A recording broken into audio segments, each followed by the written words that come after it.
This COVID-19 thing has hurt a lot of loggers in the United States and also in North Carolina. It's hurt a bunch of us. No fault of our own. Swamp loggers once brought Bobby Goodson to millions of viewers.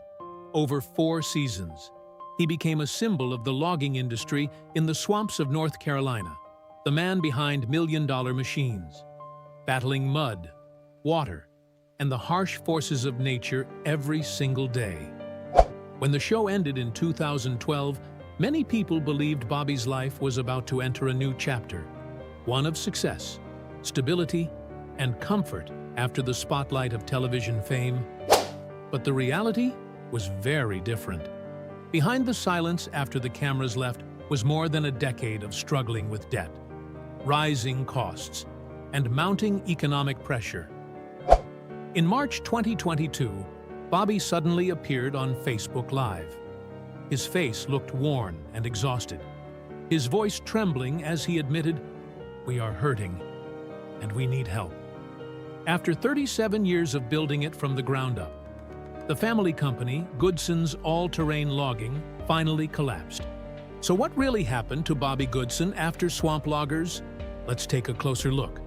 The transition and accumulating pressure, 2012 to 2019. 1. Returning to the swamp and rejecting the spotlight. In January 2012, the final episode of Swamp Loggers aired on the Discovery Channel, marking the end of Bobby Goodson's television career. While many reality TV personalities use their fame to launch lifestyle brands, paid speaking tours, or spin-off shows, Goodson made a deliberate choice to step away. He returned to Johnston County, North Carolina, to focus exclusively on his company, Goodson's All-Terrain Logging. He turned down multiple offers for new TV projects and corporate sponsorships, preferring the reality of the woods over the scripted nature of the industry. Bobby's reasoning was rooted in his identity as a fourth-generation logger. He famously stated in a later interview, "The job was always just a job. We weren't actors. The cameras were just there to see us work." He kept his core crew intact, including his brother Mike Goodson and longtime employees like Milton and Joy. They continued to operate in the treacherous, wet terrain of the North Carolina coastal plains, moving from one swamp track to another without the presence of a film crew. However, the end of the show brought an immediate, invisible tragedy: the loss of leverage. During the filming years, the show provided Goodson with a unique advantage. Landowners and timber mills often prioritized contracts with Goodson's all-terrain logging because they wanted their properties or facilities featured on international television. Once the cameras disappeared, Bobby was forced to compete on a level playing field again. He had to rely solely on personal reputation in an industry that was rapidly becoming colder and more corporate. 2. Shifting industry dynamics and financial bleeding. Between 2014 and 2018, the logging industry in the American South underwent a massive consolidation. Large corporations began acquiring smaller, family-owned sawmills and paper mills. These conglomerates prioritized high volume, high-ground logging operations to minimize transportation costs and logistics. Goodson's specialty, harvesting timber from deep swamps, became an expensive niche that many mills no longer wanted to pay a premium for. The financial reality of Goodson's all-terrain model began to collapse under the weight of maintenance costs.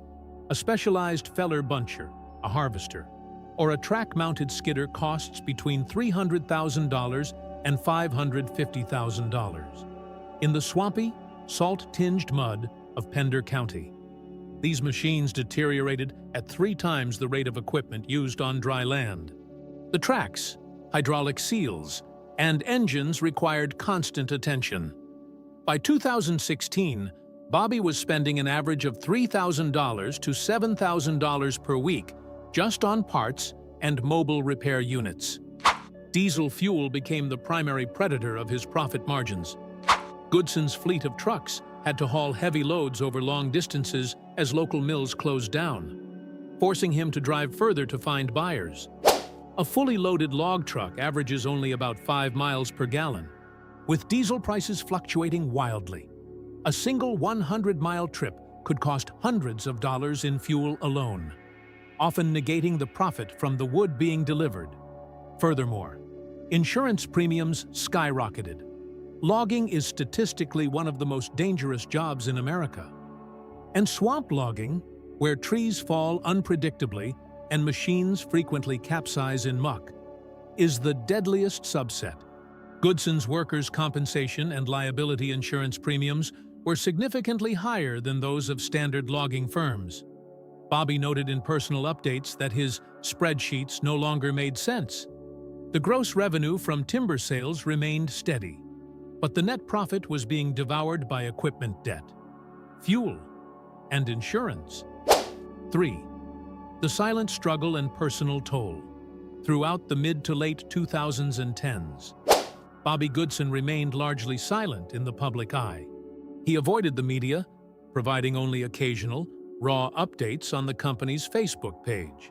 These posts usually showed physical struggles, a $1 million machine buried to its cab in black mud, or a crew working in waist-deep water during a hurricane. Behind these images was a mounting psychological pressure. The stress began to affect the family structure. Bobby's father, Gene Goodson, was the patriarch who had survived a lifetime of logging injuries and personal demons. As Gene aged, Bobby felt the increasing weight of protecting the family legacy. The business wasn't just a paycheck. It was the history of 4 generations of Goodsons. To fail meant failing his father and his ancestors. The crew also suffered losses. The passing of veteran team members, such as Oscar, hit the company hard. Oscar was more than an employee. He was a symbol of the show's era and a close friend. While fans on social media offered prayers and condolences, these gestures could not fix the aging machinery or the overdue invoices for equipment repairs. By 2018, Bobby Goodson had transitioned from a confident TV hero to a man fighting a lonely, defensive war against economic forces he could not control. He was trapped. He couldn't raise the price of his wood because the prices were dictated by the global paper and housing markets, and he couldn't lower his costs without abandoning the specialized swamp work that defined him. According to data from industry reports cited by WPDE, inflation in logging equipment parts began to climb steadily in the late 2010s. Bobby entered 2019 with 0 cash reserves and a fleet of aging machines, leaving him completely vulnerable to any major external shock. He was working 80 hours a week just to break even, a cycle that was physically and mentally unsustainable. The blow from COVID-19, 2020 to 2021. 1.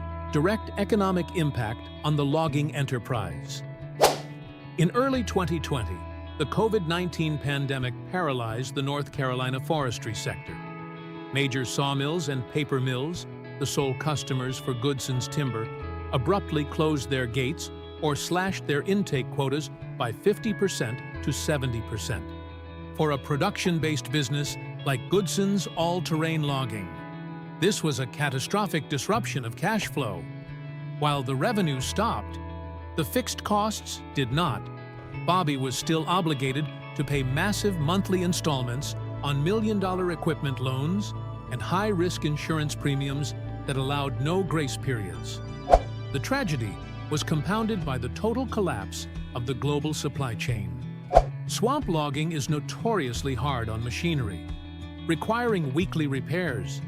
Prior to 2020, a replacement part for a tracked skidder could be delivered within 24 hours during the pandemic. Wait times stretched into weeks or months. Bobby faced a grim reality.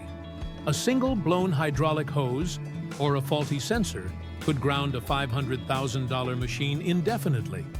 These dead machines sat in the mud, rotting while still accruing thousands of dollars in interest and debt. The final, most lethal blow was the surge in fuel prices. To find operational mills, Bobby's trucks had to travel between 700 and 800 miles per day, with a fuel efficiency of only 5 miles per gallon. The volatility of diesel prices drained the last of his reserves, according to industry data. Diesel prices in the U.S. nearly tripled over a 2-year period, rising from under $2 per gallon to over $5. Bobby later stated in an interview with iHeart, "Fuel prices under the current administration literally forced us to close. You cannot operate a truck when the cost of the fuel is higher than the value of the load it carries." 2. The compounding pressure and the futile fight. Throughout 2020 and 2021, Bobby Goodson entered a financial death spiral. The mill closures created deep cash flow holes at the exact moment operating costs hit an all-time high. In a desperate attempt to survive, Bobby pivoted to smaller contracts and sought out drier ground to reduce the mechanical wear on his equipment. However, the profit margins remained razor-thin or non-existent. Bobby fought for 2 years to keep his crew, men who had been with him for decades and were considered family, on the payroll. But inflation was relentless. A specialized truck tire that previously cost $400 jumped to $700. A drum of hydraulic oil increased by 30% in price. Across the American Southeast, small, independent logging companies began to vanish. Bobby's struggle was a microcosm of a national industry in decline. In his later video updates, he described these years as trying to find a way out of the dark, hoping that the end of the pandemic would bring relief. Instead, he only found a growing mountain of debt and a market that no longer favored specialized swamp work. 3.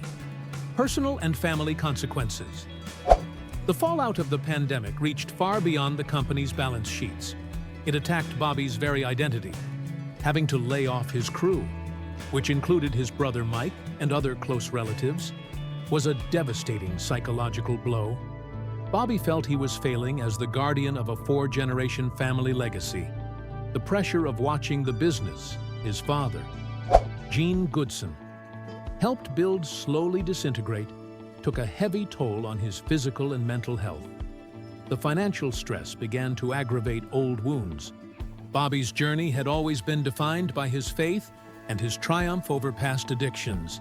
But the sheer weight of 2021 tested his resilience to the breaking point.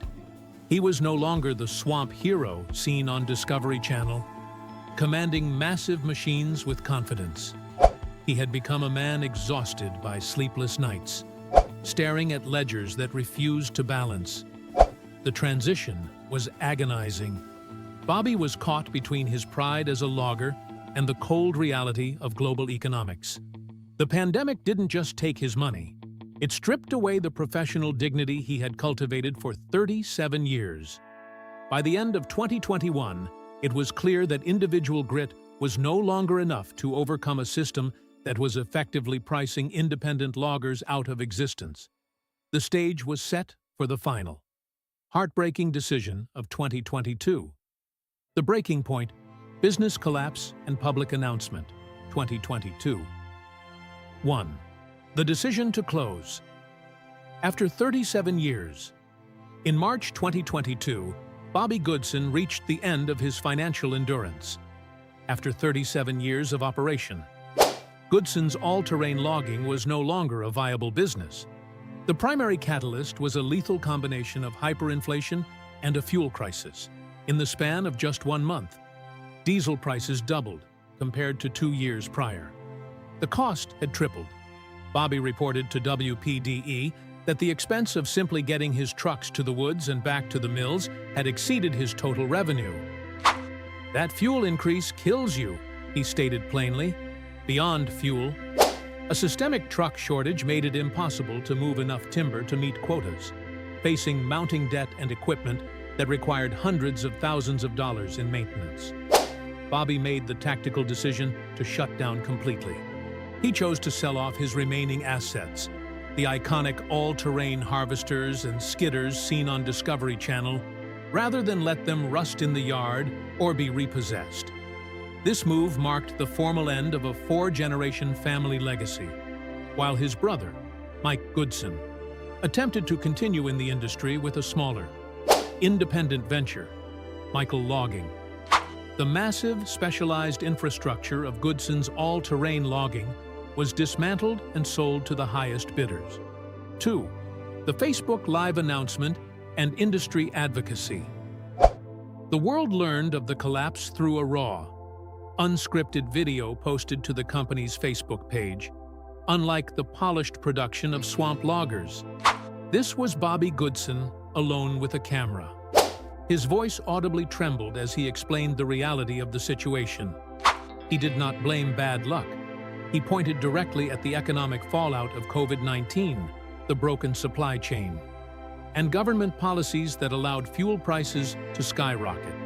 He was a man forced out of his life's work by numbers that no longer added up. Bobby used this moment of personal tragedy to act as a leader for the struggling North Carolina logging industry. He didn't just announce his retirement, he issued a warning. He called for government intervention and public awareness, stating that if veteran loggers like him were being crushed, the entire supply chain for paper and building materials was in danger. He wasn't complaining. He was providing a factual post-mortem of a dying trade. The reaction from the global community was immediate. Thousands of fans who had followed him since 2010 expressed shock and grief. However, the prevailing sentiment was one of respect for his honesty. Bobby's announcement became a symbol of the great squeeze on the American blue-collar worker. He exited the industry not through incompetence, but through a dignified refusal to sink further into a hole created by global forces. The video served as the final chapter of his professional life, a testament to the fact that even the strongest swamp logger could not overcome a 300% increase in operating costs. Life after the tragedy and personal loss, 2022 to present. 1. Retirement, faith, and the void of identity. Following the liquidation of Goodson's all-terrain logging in 2022, Bobby Goodson officially retired from active logging. For a man who had entered the woods with his father at age 11, this transition was more than a career change. It was a total loss of identity. He swapped the controls of million-dollar machines and the high-stakes environment of the Pender County swamps for a quiet life in Johnston County. Bobby began dedicating the majority of his time to his local church and community, frequently speaking about the role of faith in surviving hardship, despite his departure from the industry. Bobby has maintained a transparent connection with his supporters via social media. He has notably refused to rebrand himself as a digital influencer or media personality. His updates remain authentic and raw, often focusing on his spiritual journey and the lessons learned from his past struggles with addiction and family violence. However, the tragedy lies in the stillness of his new life. The transition from managing dozens of employees and multi-million-dollar contracts to a life of quiet reflection has left an undeniable void. For Bobby, the forest was not just a workplace, but a lifelong sanctuary. Being forced out by economic inflation rather than age has left his retirement tinged with the bitterness of an unfinished story. 2. Family legacy and the toll of the struggle. The Goodson family legacy continues, albeit in a fractured and diminished form. Bobby's brother, Mike Goodson, persists in the woods through his own venture, Michael Logging, carrying on the family tradition on a smaller, more sustainable scale. Bobby, meanwhile, focuses on his health and spiritual resilience, while he has avoided a major catastrophic event since the closure. The years of intense financial stress have taken a physical toll. Bobby has previously dealt with health scares, including heart-related concerns exacerbated by the 80-hour work weeks and the relentless pressure of looming bankruptcy. As of 2026, Bobby Goodson remains a resident of North Carolina, living a life of modest means compared to the peak of his television fame.